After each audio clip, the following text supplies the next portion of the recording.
Եթերում լուրերի ժամը 15-ի թողարկումն է, ես Մերին եմ Դանիելյան, բարև ձեզ։ Հայաստանի և Ադրբեջանի միջև խաղաղության գործընթացը հաջողություն կունենա, որովհետև երկու երկրներն էլ առաջ են նայում, իսկ եթե հետ նայեն ու փորձեն գտնել հակամարտության պատճառները, դա կզրկի նրանց այսօր ստեղծած հնարավորություններից։ Դավոսի տնտեսական գագաթնաժողովում հայտարարել է Հայաստանի նախագահ Վահագն Խաչատուրյանը։ Նա շնորհակալություն է հայտնել Հայաստանի և Ադրբեջանի ղեկավարներին դրսևորած քաղաքական կամքի համար։ Ըստ Խաչատուրյանի արդեն տեսանելի է, որ այս ամենի նպատակը ոչ թե իշխանության մնալն է եղել, այլ խաղաղ ապրելը, մինչդեռ տարիներ շարունակ քաղաքական տարբեր շարժառիթներով գործընթացը ձգձգվում էր։ Պանելային քննարկմանը մասնակցող Իլհամ Ալիևն էլ ընդգծել է, որ տարիներ առաջ այս իրավիճակն աներևակայելի մի բան էր թվում։ Նրա կարծիքով այսօր կարևոր է, որ երկու երկրները կարողանան ցույց տալ խաղաղության արդյունքները, նաև երկու հասարակությունների լիարժեք աջակցությունը ստանալու համար։ Ըստ Ալիևի սա օրինակ է, թե ինչպես երկու երկրներ, որոնք եղել են խորը թշնամական իրավիճակում, այսօր կարող են տրանսֆորմացվել դեպի համագործակցության փուլ։ Ալիևը հայտնել է, թե Հայաստանը դիմել է Ադրբեջանին բեռները դեպի Ռուսաստան տարանցելու թույլտվության համար։ Սպիտակ տունը հրապարակել է Միացյալ Նահանգների նախագահ Թրամփի պաշտոնավարման առաջին 365 օրերի 365 հաղթանակի ցանկը։ Ցանկի 143-րդ համարում նշվում է Հայաստանի և Ադրբեջանի միջև խաղաղության պայմանագրի կնքումը։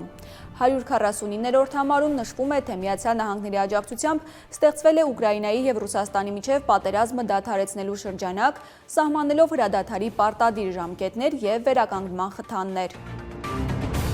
Մայրաթոռի արտաքին հարաբերությունների և արարողակարգի բաժնի տնօրեն Նաթան arczepiskopos Հովհաննիսյանի հեռախոսազրույցի գաղտնիությունը խախտելու վերաբերյալ պետք է վարույթ հարուցվի։ Փաստաբան Արա Զոհրաբյանը հայտնել է, որ առաջին ատյանի ընդհանուր իրավասության քրեական դատարանը պարտավորեցրել է քրեական վարույթ նախաձեռնել։ Հիշեցնեմ, հոկտեմբերի 17-ին հայտնի դարձավ, որ Նաթան arczepiskopos-ի և կաթողիկոսի նախկին գավազանակիր Հայր Աղան Երջանկյանի համացանցում տարածված ձայնագրության վերաբերյալ նախաձեռնվել է քրեական վարույթ։ Այդ ձայնագրության մեջ նախկին հոգևորականը դժգոհում էր, որ Գարեգին II-ն իրեն ստիպում է մասնակցել հակաիշխանական ցույցերի։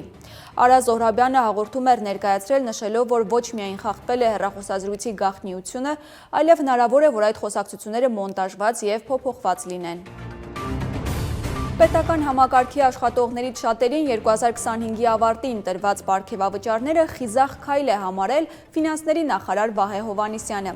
Լրագրողներն այսօր նախարարից հետաքրքրվել են, թե որ նվաճումների համար են պաշտոնյաները ստանում 13-րդ, 14-րդ աշխատավարձ պարգևավճարներ։ Ի պատասխան Հովհաննիսյանն ասել է, որ պետական պաշտոնյաների աշխատավարձերը վերջին 5-6 տարիներին չեն փոխվել, սակայն դեռ 1-2 տարի առաջ քննարկում է ունեցել ու եկել այն համոզման, որ շատ որակյալ մասնագետներ պետական համակարգում չեն ուզում գալ, հիմնականում ցածր աշխատավարձերի պատճառով։ Ֆիննախարարը վստահեցրել է, թե իր դիրքորոշումը եղել է այն, որ միայն ղեկավար պաշտոններ զբաղեցնողների աշխատավարձը չբարձրացվի, այլև նրանց, ովքեր կունենան ավելի լավ կատարողական։ Հովհաննիսյանի խոսքով պետական պաշտոնյաները բավականին լարված ու սթրեսային աշխատանքով են զբաղված, եւ այդ պատճառով նրանք պետք է որոշակի սոցիալական խնդիրների մասին չմտածեն, որպեսզի կարողանան իրենց աշխատանքը կատարյալ անել։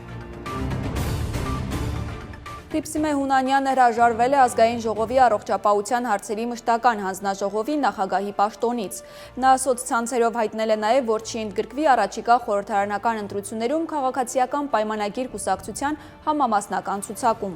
Հիշեցնեմ, նախկինում բուժքույր աշխատած Հռիփսիմե Հունանյանը հանձնաժողովի նախագահ էր ընտրվել հոկտեմբերի 2-ին։ Եվ վերջում փրկարար ծառայությունը տեղեկացնում է, որ հանրապետության տարածքում կան փակ ավտոճանապարհներ։ Եվ այսպես փակ են Արագածոտնի մարզում Ամբերտ բարձր լեռնային օդերևութաբանական կայանից Ամբերտ ամրոց և Քարիլիչ տանող ավտոճանապարհները։ Վարդենյաց Լեռնանցքը, Վանաձոր Դիլիջան, Ջերմուկի Խաչմերուկից մինչև Կապան, Լուսաշող Լանջար ավտոճանապարհները փակ են կցորդով տրանսպորտային միջոցների համար։ Մի շարք տարածաշրջանների ավտոճանապարհներ դժվարանցանելի են, առկա են մերկասառույց և բուք։ Վարորդներին հորդորում են երթևեկել բացառապես ձմեռային անվադողերով։ Այսքանը այս ժամին, կհանդիպենք մեր հաջորդ թողարկմանը, ժամը 17-ին։